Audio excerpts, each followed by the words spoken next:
nit ñi gën ko sopp Hadj Mansour. gis nañ fi Hadj Mansour gis nga Mouhamed lu mu doon taggee sa xarit suñu xarit ñun ñëpp ah. waaw Mouhamed moom conférencier la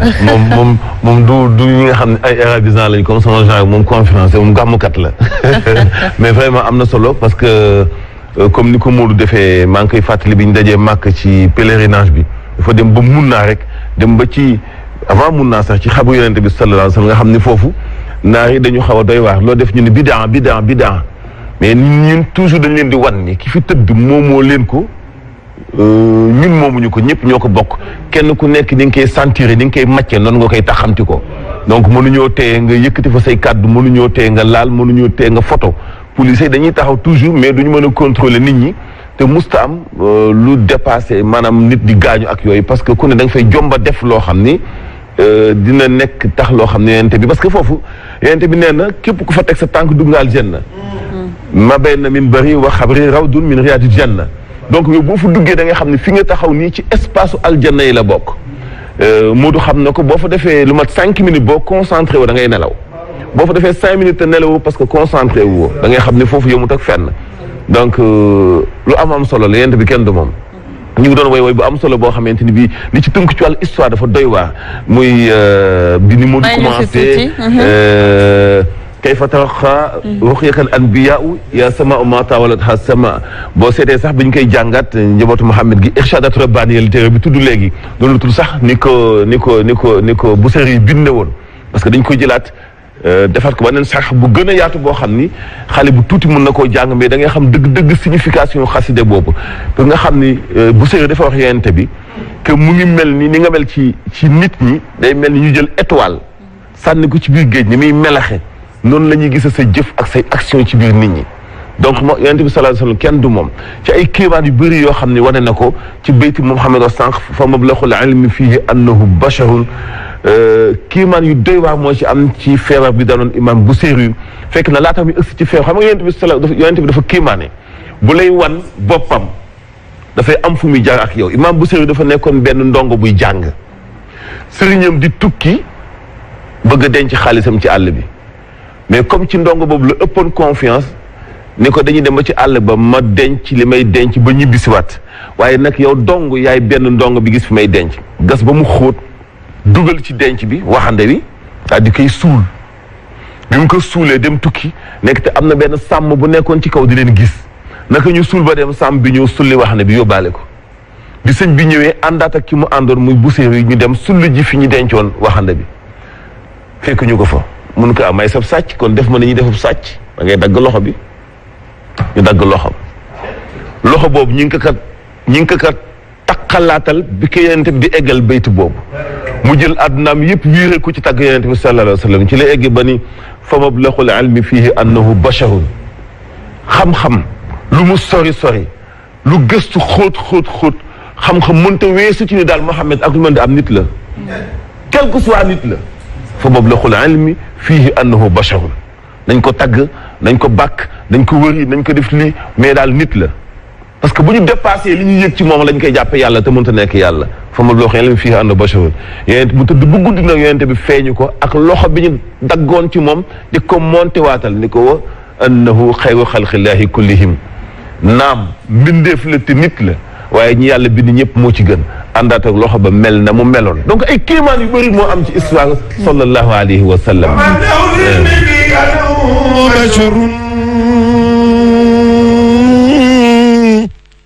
wa anna xayru xalqillahi kullihim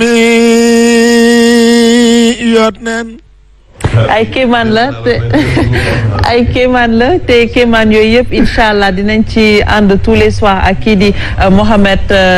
Mouhamed Mbaye mais dañuy delluwaat juste ci monsieur le ministre laata may ñëw ci Ndeye Dime ak Fatou Abdou Baye Nana depuis tout à l'heure dafa amoon question bu mu waroon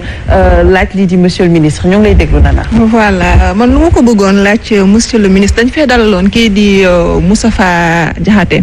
suñu papa jooju moom mu doon wax ne denrées alimentaires yi nga xam ne nguur gi mi ngi koy joxe en quelque sorte du nécessité boo xoolee fii Sénégal xiif mosugu fee rey kenn donc mënoon nañ ko jël boole ko ci sensibilisation bi ay masque ak ñoom seen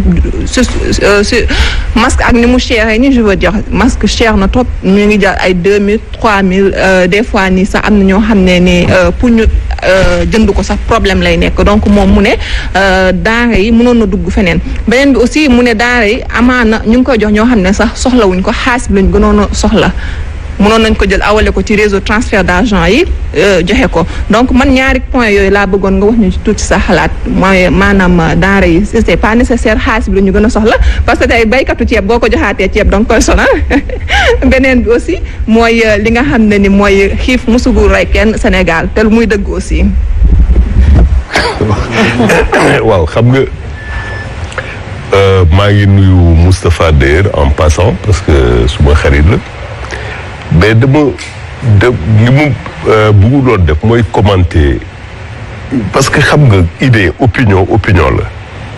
donc man xëy na déformation professionnelle la mais damay moytu lu bari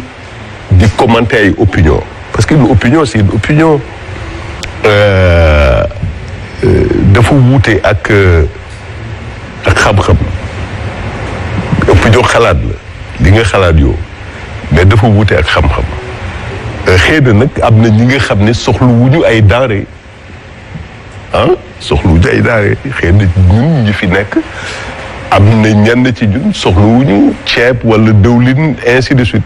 mais nag ci biir gox yi am na ñu ko soxla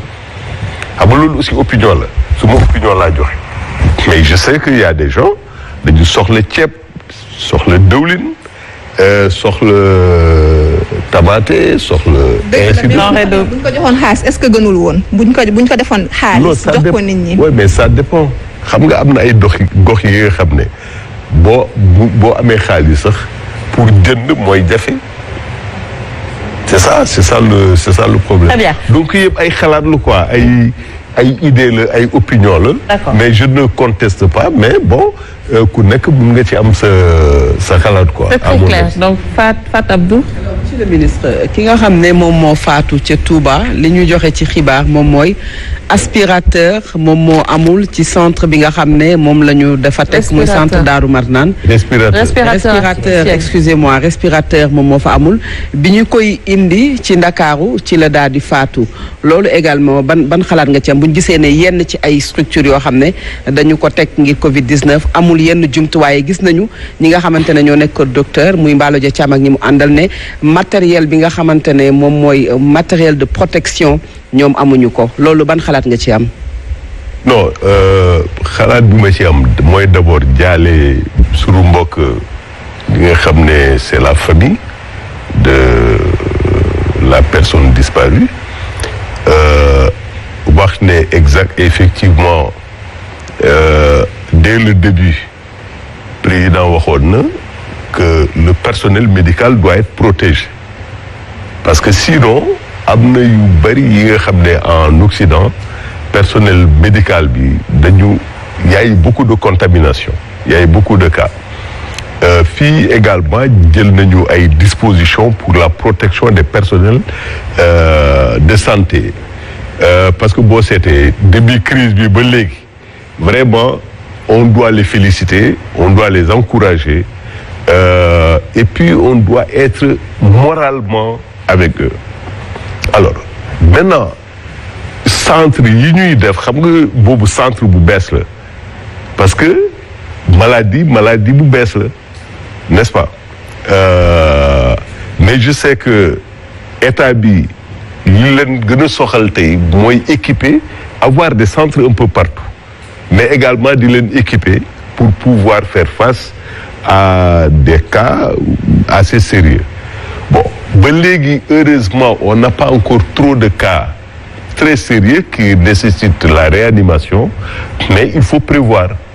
parce que au fur et à mesure ñuy dem ci maladie bi il peut y avoir comment Moussa Seydi est-ce que yeexul tàmbaliwul yeex parce que professeur Seydi dem na Ziguinchor visite loolu la wax parce que hôpital bi nga xam ne moom moo fa nekk kenn équipé wu ko bu ñu gisee cas yi nga xam ne région yi ñi ngi koy am alors que y a pas d'équipement est-ce que c'est pas ça devient pas tardif en fait waaw li ñuy exiger di ñaan état bi c'est que qu'on équipe très rapidement les centres surtout en respirateurs artificiels. Je pense que ça c'est fondamental même mais yooyu c'est des problèmes que tu peux noter en Occident dans un peu partout aux États-Unis en France en Espagne en Italie etc. C'est ce que je disais tout à l'heure c'est que affaire bi dafa ñëw ak doole quoi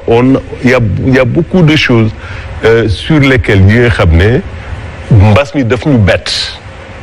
donc bon il y a maintenant un effort d'équipement progressif des centres de traitement li ñuy ñaan mooy que ça aille beaucoup plus vite. Monsieur le ministre li ma mën a comprendre mooy peut-être courbe bi nga xam ne c'est ascendante fan yi mais daf ñu bett mën nañu bañ a bett puisque ñun avant ñuy am suñu premier cas le 2 mars fekk na yeneen dëkk yi am nañ ko depuis décembre di dem ba janvier ba février ñu door a am. mais il fallait pas se préparer. Oui mais cas boobu encore une fois dafi ñëw c'est après que moom ci boppam moo woo quand il a senti quoi qu'il avait des signes de Covid moo woo nit ñi donc mais bref yooyu yëpp bon c'est une histoire passée mais je pense que le plus important tey c'est que l'État redouble encore d'efforts pour ñu mën a équiper centres yi n'est-ce pas et que au lieu que ñuy jëlee nit ki Touba indi ko Dakar wala Ziguinchor indi ko Dakar mais que dans ces centres de traitement ñu am tous les équipements nécessaires comme les respirateurs pour pouvoir traiter les gens parce que gis nga médecin moom c'est ça sa mission faire tout pour traiter ses patients waaw et là loolu nag laaj na ay njumtukaay comme les respirateurs artificiels ak yeneen yi nga xam ne bon je suis absolument sûr que le ministère sous